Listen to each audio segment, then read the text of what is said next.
Allora, oggi è un evento molto importante per Soligo, per la sua comunità, per i suoi alpini, che festeggiano 70 anni dalla fondazione. In più con l'evento di oggi parte anche tutto il percorso verso i 100 anni della sezione di Conegliano.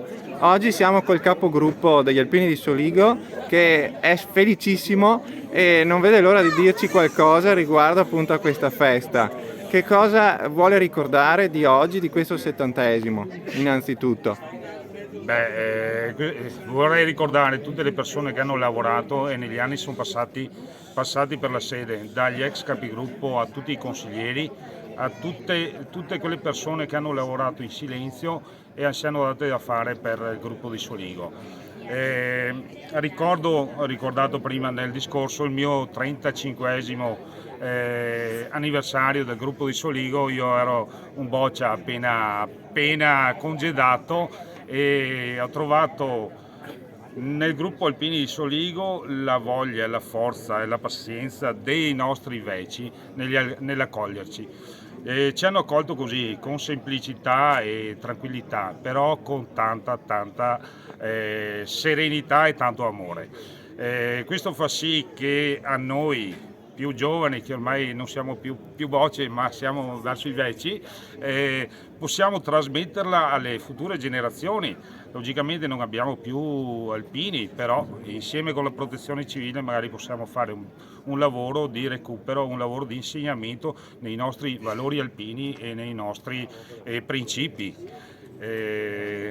Guardiamo, ho ricordato un po' i nostri vecchi, adesso cerco di ricordare o cercare di non dimenticare il futuro, i nostri piccoli che stanno crescendo.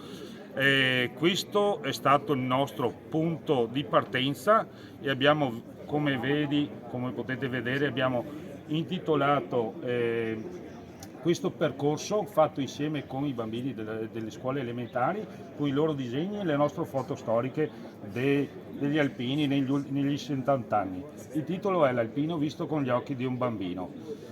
Oltre a questo abbiamo realizzato il libro del 70esimo impostato principalmente sugli alpini, sui bambini, scusate, sui bambini. È una cosa piacevole da leggere, semplice e che loro sicuramente ne faranno tesoro. Spero che questo sia un stimolo per andare a casa a trovare il papà o il nonno e dirgli: ma tu hai il cappello, ma perché non lo metti? Perché non vai là dagli alpini? Perché non gli dai una mano? E magari riuscire a recuperare anche qualche alpino dormiente. E poi oggi è stata inaugurata anche la prima pietra della piazzetta e quindi è un ulteriore stimolo verso il futuro. Sì, l'opera che volevamo fare e che purtroppo causa tempi stretti non siamo riusciti a realizzare è la piazzetta, la sistemazione della piazzetta degli Alpini. Questo spazio antistante la sede che purtroppo, come ho detto, i tempi non ci hanno lasciato realizzare. La realizzeremo nei prossimi mesi. Allora abbiamo pensato abbiamo optato per fare la posa della prima pietra. E poi un ultimo grande orgoglio, oggi è stato intitolato ufficialmente il vostro gruppo a Sant'Edorigo, quindi il vostro gruppo non si chiama più Gruppo Soligo ma si chiamerà invece... Abbiamo lavorato ormai era già da un bel pezzo che cercavamo di avere la possibilità di intitolare ufficialmente il gruppo a Sant'Edorigo. Quindi questa settimana, anzi un paio di giorni fa, ci è arrivata la comunicazione da parte dell'ANA nazionale che il gruppo Alpini di Soligo adesso può fregiarsi del gruppo Alpini di Soligo medaglia d'oro al valor militare Sant'Edorigo.